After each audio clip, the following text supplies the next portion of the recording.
Even today, there is little value in ensuring the survival of our nation if our traditions do not survive with it.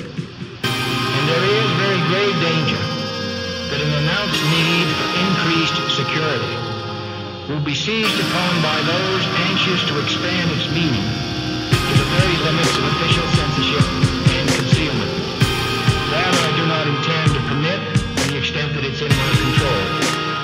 And no official of my administration, whether his rank is high or low, civilian or military, should interpret my words here tonight as an excuse to censor the news, to stifle dissent, to cover up our mistakes, or to withhold from the press and the public the facts they deserve to know.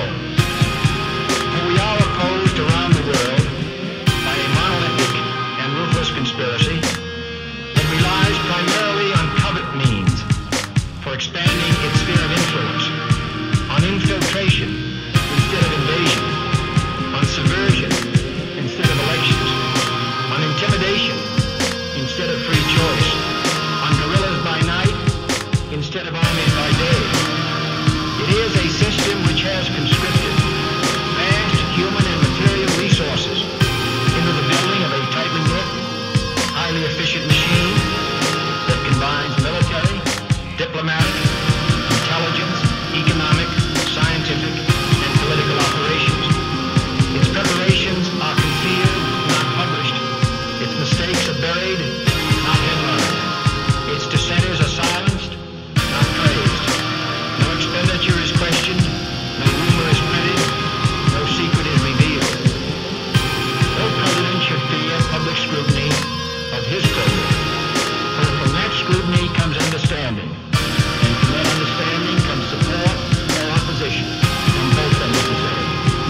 I'm not asking your newspapers to support an administration, but I am asking your help in the tremendous task of informing and alerting the American people. For I have complete confidence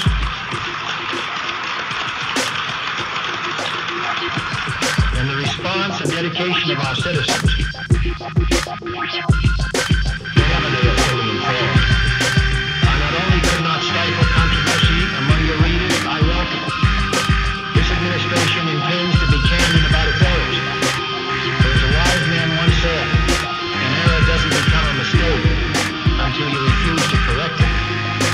We intend to accept full responsibility for our errors, and we expect you to point them out when we miss them. Without debate, without criticism, no administration and no country can succeed, and no republic can survive. That is why the Athenian lawmakers Solon decreed it a crime for any citizen to shrink from controversy. And that is why our press was protected by the First Amendment, the only business in America specifically protected by the Constitution, not primarily to amuse and entertain, not to emphasize the trivial and the sentimental, not to simply give the public what it wants, but to inform, to arouse, to reflect, to state our dangers and our opportunities, to indicate our crises and our choices, to lead, mold, educate, and sometimes even anger. The burdens of global citizenship continue to bind us together. A change of leadership in Washington will not lift this burden. In this new century, Americans and Europeans alike will be required to do more, not less.